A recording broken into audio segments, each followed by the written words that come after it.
le otorgará el lema In Loricata Nave, en nave acorazada, fuiste el primero en darme la vuelta. Bueno, con esto pongo punto final a este primer tema que quería tratar con ustedes y voy a intentar poner un poquito en contexto, me va a permitir que beba un poquito de agua. Voy a intentar poner en contexto, que creo que esto es interesante. A veces, por detenernos en los pequeños detalles, en las escenas más concretas, intentar entender las escenas más concretas, perdemos un poquito lo que es el horizonte, perdemos un poquito, decir, es eso típico que se dice, los árboles no nos dejan ver el bosque, ¿no? Vamos a intentar ver el bosque. Voy a intentar colocar la conquista del Perú, que fue importantísima, ya Miguel nos ha hecho caer en la cuenta de la importancia que esta conquista tuvo en la conquista de América por los soldados, evangelizadores, navegantes españoles. Voy a intentar poner en contexto esta conquista del Perú en todo lo que fue la conquista de América por los distintos factores españoles que la llevaron a la práctica. Miren ustedes, si yo les hiciera una pregunta ahora, cuando muere la reina católica en el año 1504, que ya ha hablado de los derechos de los indígenas, de tratarlos como hijos, de tratarlos con justicia, de que se produzca ese mestizaje entre españoles, se han dado tantos pasos adelante. Pero ¿se han preguntado ustedes alguna vez cuál era la presencia española en aquel momento, 1504, 12 años después del descubrimiento, cuando se produce la muerte de la reina Isabel la Católica? ¿Cuál era la presencia española en aquel momento en América? Si se lo digo, se van a llevar ustedes una gran sorpresa. En realidad, una presencia demográfica, poblacional, de control real de la situación y de los territorios, solo se produce en la isla de la Española, es decir, la que hoy comparten República Dominicana y Haití. Se está descubriendo todo el Caribe, se ha puesto pie en Cuba, se ha puesto pie en Puerto Rico, se está a punto de descubrir el Yucatán, se han descubierto las costas panameñas, se han descubierto las costas colombianas y venezolanas. La exploración ha llegado muy lejos. La ocupación efectiva, no. La ocupación efectiva se reduce apenas a la isla de la Española. Fíjense ustedes. Tendemos a creer, de la misma manera que si yo les pregunto a ustedes cuando se produce la guerra de la independencia de los Estados Unidos respecto de Inglaterra, ¿qué es lo que se independiza de Inglaterra? Pues seguramente ustedes pensarán en un territorio de 9 millones de kilómetros cuadrados, que es lo que tiene actualmente los Estados Unidos. No, pues son 13 colonias. 13 colonias con una renta bastante baja, con poco pobladas, apenas 2 millones de habitantes, 300.000 kilómetros cuadrados mal contados, con mucha generosidad. Eso es lo que se independiza del Reino Unido. No es el gigantesco Estados Unidos que conocemos hoy. Son 13 colonias en la costa este de los Estados Unidos. Pues de la misma manera, cuando muere la reina Isabel la Católica, que ya ha dado tantos pasos de tipo intelectual hacia adelante en lo que va a ser esa presencia española en América, la presencia real, efectiva y política de España en América es todavía nimia. No existe. Es apenas una isla pequeña, que ni siquiera es la isla más grande del Caribe. No es Cuba, ni siquiera es Cuba. Fíjense ustedes, en el tercer viaje, Cristóbal Colón está explorando Cuba y le hace jurar a todos los marineros que Cuba es una isla, porque su interés es que no fuera una isla. Él quería presentar que ya estaba en la China, que Cuba era China. La española sería el Zipango y Cuba sería China. Y le hace jurar a todos los marineros que la acompañan, está firmado, les hace firmar que Cuba, aquello era ya tierra firme, tierra continental, cosa que ocurre en el tercer viaje. Esta es la presencia española en el año 1504, cuando muere Isabel la Católica. ¿Cómo se va a producir la expansión en adelante? Aquí no aparece el mapa que yo quería que tuvieran ustedes a la vista. ¿Sí? No. Ahí, exacto. Bueno, con este mapa vamos mal que mal a entendernos un poquito. Es decir, la presencia española en este momento que les estoy hablando se ciñe a esa isla que está ahí. Se está explorando todo el Caribe. Digamos que el segundo lugar por el que se produce la expansión española va a ser la Florida.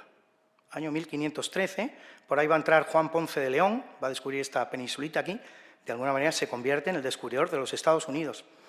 Y esta conquista de los Estados Unidos va a proseguir a lo largo de muchísimos años, pues con aquella, por ejemplo, exploración fantástica que lleva a cabo de este a oeste, Álvar Núñez Cabeza de Vaca, que va a recorrer todo lo que es la frontera norteamericano-mexicana, en una aventura absolutamente increíble que narra en un libro que se llama de los naufragios, y luego va a venir, ya muy avanzada en tiempo de los Borbones, siglo XVIII, lo que va a ser la expansión por los Estados Unidos de los frailes franciscanos. Es una parte de la conquista española que es absolutamente apasionante, porque es tal ya la experiencia de los españoles con los americanos y lo que es el poblamiento, la formación, la evangelización de las tierras americanas, que esta parte de la conquista se va a hacer prácticamente sin soldados. La van a hacer directamente misioneros, que van a ir entrando en contacto con las distintas tribus, las van a ir evangelizando, las van a ir españolizando y van a llegar a acuerdos con ellos y las van a ir finalmente modernizando. Pero estamos hablando del siglo XVIII. Fíjense ustedes, esto es el Mississippi. Esto es el Mississippi. Es que no lo sabemos. 2/3 de los Estados Unidos fueron jurisdiccional y territorialmente españoles durante un periodo de tiempo que va, según la zona, desde los 40 hasta los 120 años. Tiene un origen absolutamente hispánico, lo que es la modernización. No voy a usar la palabra colonización, que sé que no a todos les gusta aquí, pero lo que es la modernización, instrucción, evangelización de los Estados Unidos. Así que ese sería el segundo punto de expansión. Fíjense ustedes qué pronto. Y es que era bastante natural, porque América se había descubierto en el hemisferio norte, por lo tanto era lógico seguir las exploraciones por el hemisferio norte. Sin embargo, enseguida, esas exploraciones españolas van a derivar hacia el sur. Pero la primera intención es una intención septentrional, es decir, se va a buscar la expansión española en América yendo hacia el norte. Tenemos un tercer foco de entrada de los españoles en América por Panamá. Panamá, lo tienen ustedes aquí, ya ven que tiene forma horizontal, aunque estamos hablando de un continente que básicamente es vertical, pero Panamá tiene una forma horizontal. ¿Quién conquista Panamá? Pues la conquista Vasco Núñez de Balboa. En ese afán de Vasco Núñez de Balboa de descubrir el mar Pacífico, de cuya existencia ya ha oído hablar y tiene plena constancia, en ese afán va a conquistar todo Panamá. Y por eso se le va a llamar, el primer nombre que va a recibir el mar Pacífico va a ser el de Mar del Sur, cuando en realidad el Pacífico es el gran mar del oeste. Visto desde América, el Pacífico es el mar del oeste. Pero Vasco Núñez de Balboa lo ve aquí, y al verlo aquí lo ve al sur, y lo llama el Mar del Sur. Así que este es el tercer foco de entrada de los españoles en América. Estamos hablando también del año 1513 en adelante. A partir de ese momento se va a producir un cuarto foco de entrada de los españoles en América. Se han producido ya los 4 viajes de Colón, se han producido también lo que se llaman viajes menores o viajes andaluces, de Alonso de Ojeda, de Vicente Yáñez Pinzón, de Juan de la Cosa, tantos marinos andaluces que ya están haciendo sus correrías por América. El cuarto foco de entrada, punto de entrada en América de los españoles va a ser esta costa. Esta costa que es colombiana aquí y venezolana aquí, incluso brasileña aquí. Los españoles van a llegar incluso a tocar en el Brasil. Lo que pasa es que se dan cuenta que por Tordesillas ya no les corresponde y enseguida van a dar marcha atrás y van a seguir sus exploraciones por Venezuela y por Colombia. La clave de esta expedición concreta la encuentran ustedes en el mapa de Juan de la Cosa que tenemos en el Museo Naval de Madrid, que precisamente lo que dibuja es esta costa, bueno, dibuja toda esta costa. No se pronuncia sobre la península del Yucatán, todavía no ha sido descubierta, estamos hablando del año 1500, pero sí se pronuncia sobre toda la costa venezolana, incluso sobre la costa brasileña. Y una cosa muy importante, si vienen ustedes conmigo al Museo Naval un día, se lo enseñaré in situ, van a tener ustedes ocasión de verlo, Juan de la Cosa llega hasta aquí, llega a tocar, incluso aquí hay una isla que...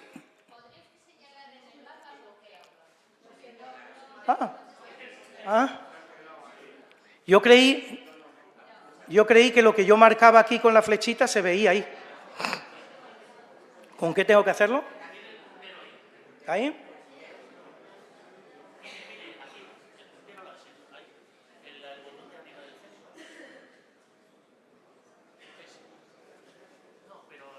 A ver, al revés. Arriba del centro. Ahí. Muy bien. Muy bien, pues nada, fenomenal. Península de la Florida, de la que hemos hablado, península del Yucatán, de la que hemos hablado. Hemos hablado también de la isla de la Española, que hoy día comparten República Dominicana y Haití. Habíamos hablado también de lo que es la entrada de Vasco Núñez de Balboa aquí, en Panamá, como ve el mar Pacífico, lo ve hacia el sur. Y estábamos ahora en este cuarto punto de entrada en América por parte de los exploradores españoles, que llegan incluso hasta aquí, llegan a tocar en tierras brasileñas. Y ahí lo deja nuestro buen amigo Juan de la Cosa en el mapa maravilloso que dibuja en el año 1500 y que es la estrella de la colección que tenemos en Madrid del Museo Naval. Y les iba a decir precisamente un secreto que encierra ese mapa, y que si quieren ustedes, como les estaba diciendo, pues se lo enseño allí in situ en el Museo Naval, porque hay pocas cosas que me guste más hacer en el mundo que enseñar en el Museo Naval. Y es que Juan de la Cosa, en vez de proseguir lo que es su diseño, lo que es su dibujo, como habría sido lo natural, porque él termina aquí su mapa, en vez de proseguirlo como habría sido lo natural, dibujando aquí una línea de tierra, que sería continua y contigua a la de Venezuela, pues aquí, sin embargo, nos dibuja un paso, nos deja un paso acuático, que no existe, pero que nos está lanzando un mensaje. Ya Juan de la Cosa nos está diciendo, esto es un mundo nuevo, esto no es Asia. Y aquí necesariamente, aunque yo no lo he visto, tiene que haber un paso acuático para que podamos proseguir nuestro periplo hasta Asia. Luego ese paso acuático no se descubrirá sino aquí y algunos años después, 21 años después, pero él ya aquí nos está mandando ese mensaje de la máxima importancia. Costas, por lo tanto, de Venezuela y Colombia. Y luego el quinto punto de fricción importante, el quinto punto importante de entrada de España en lo que es su presencia americana, su conquista americana, lo sitúo porque dejo los dos más importantes para el final.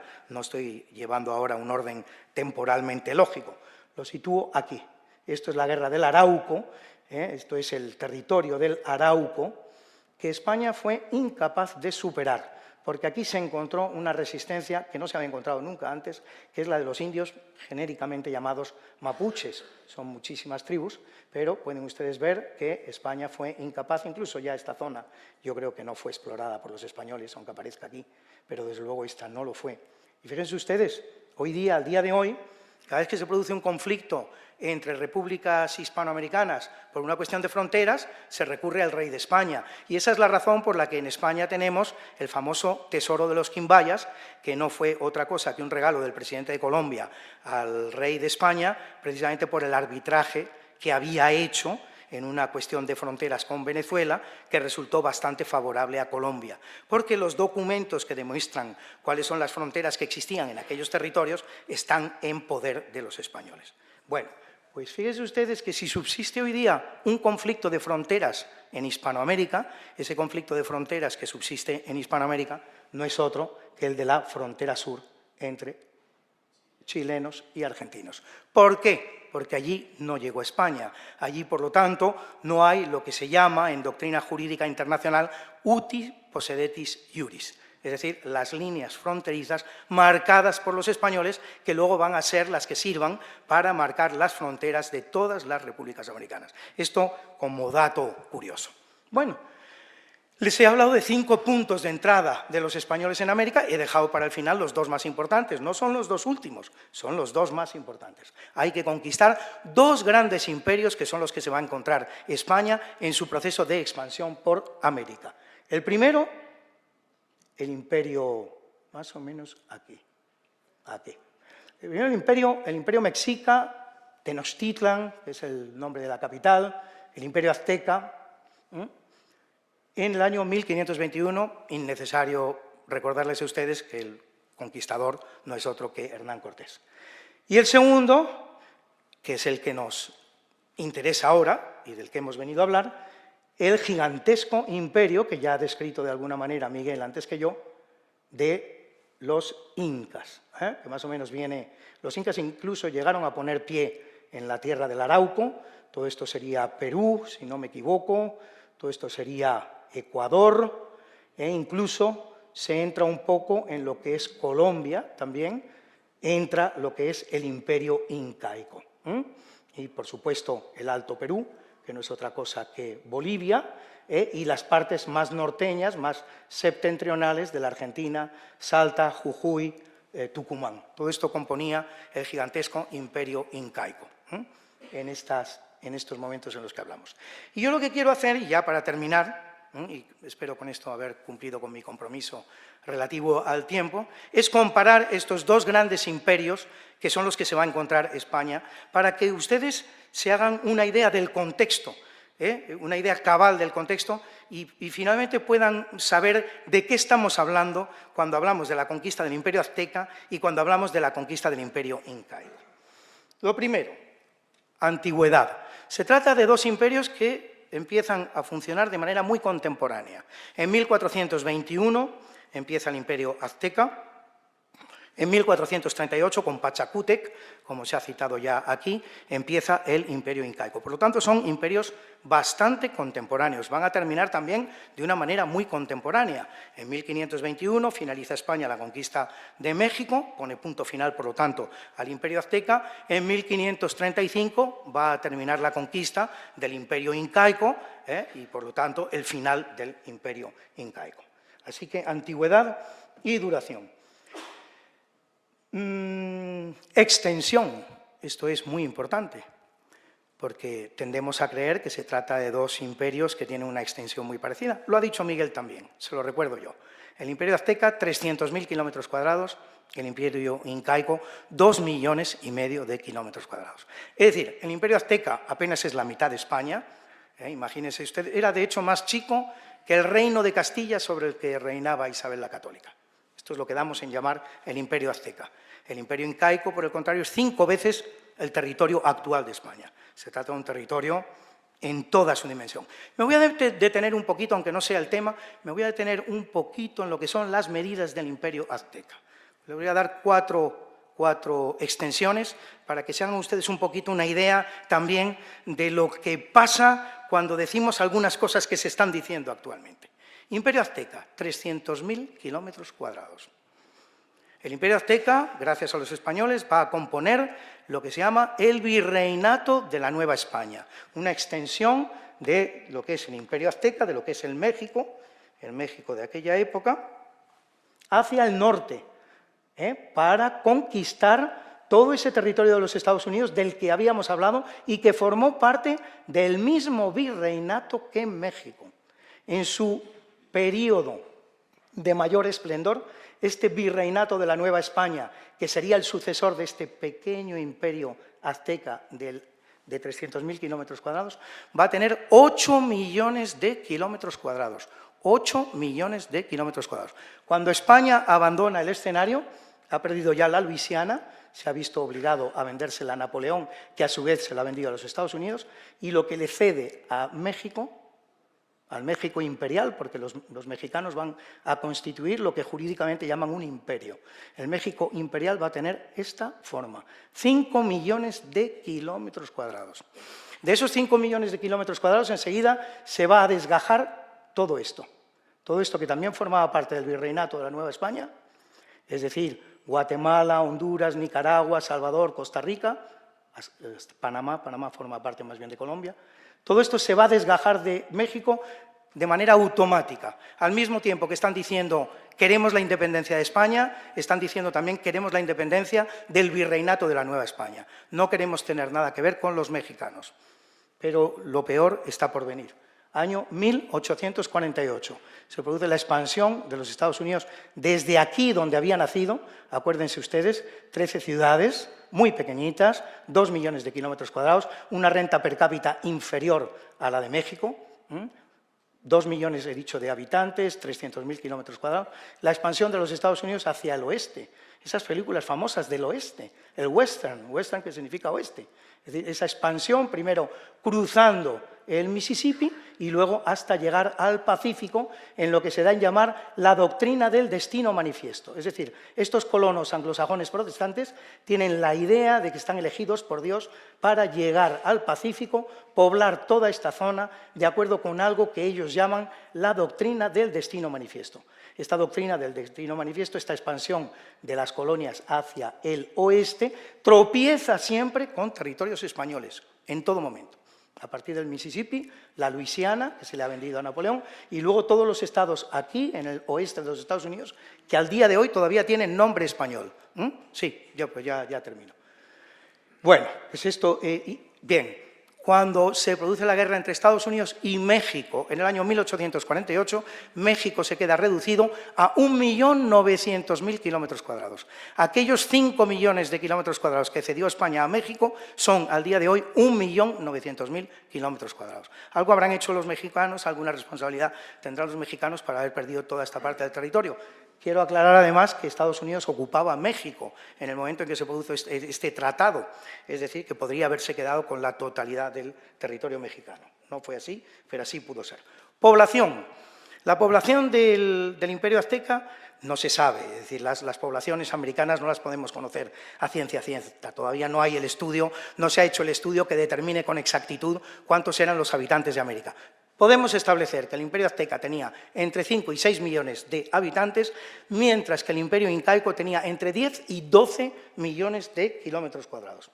Adelantos tecnológicos. ¿Cuál es la situación en la que se hallan estos dos imperios? Desde luego, la situación más avanzada que se produce en América. Esto, sin duda de ninguna clase. Había habido un imperio muy avanzado, el imperio maya, pero ya había caído 100 años antes de que los españoles llegaran a América. El avance tecnológico que se produce en el imperio azteca y que se produce en el imperio incaico es bastante similar. Quizás en el plano de la escritura estuvieran un poquito más avanzados los aztecas, se ha descubierto algún códice con un código de glifos, de representaciones figurativas de hasta 800 representaciones diferentes. Tenemos un buen ejemplar de estos códices precisamente en el Museo de América de Madrid, el códice cortesiano, cosa que no se ha podido encontrar en cambio en el caso del Imperio Incaico. Pero sí se han encontrado unos llamados quipus, que son una especie de correíllas con piedrecitas que en principio parecen ser simplemente un sistema contable, pero que los más optimistas quieren creer que se trataría además de un sistema contable, también de un sistema de escritura. Sacrificios humanos, no poco importante, es decir, la relación que mantienen los dominadores con los dominados. En el Imperio Azteca se practica de una manera masiva, habitual y cotidiana el canibalismo, la antropofagia, en cifras espeluznantes. Los historiadores más optimistas hablan de 20.000 víctimas al año, los más pesimistas de 40 y de 50.000, en un imperio que duró 100 años, por lo tanto estamos hablando de un holocausto de 2 millones de personas en el pequeño imperio azteca de 300.000 kilómetros cuadrados. Hay historiadores que sostienen que el imperio azteca estaba llamado a desaparecer por autoextinción en aquel momento en que el último indio azteca se comiera al penúltimo. En el caso del Imperio Incaico esto no ocurre, no hay antropofagia generalizada, sí conocemos casos de antropofagia localizados, pero no generalizados, y hay sacrificios humanos que se producen con ocasión de las grandes catástrofes y de las muertes de los incas, como fue el caso notablemente, bien conocido del enterramiento de Pachacútec, el inca que ya ha sido mencionado y que es el fundador del Imperio Incaico. Y bueno, yo con esto ya he terminado. Justito de tiempo, algún minutillo le he robado a mis compañeros, ya lo siento, y nada, simplemente doy paso al siguiente. Muchísimas gracias, muy amables.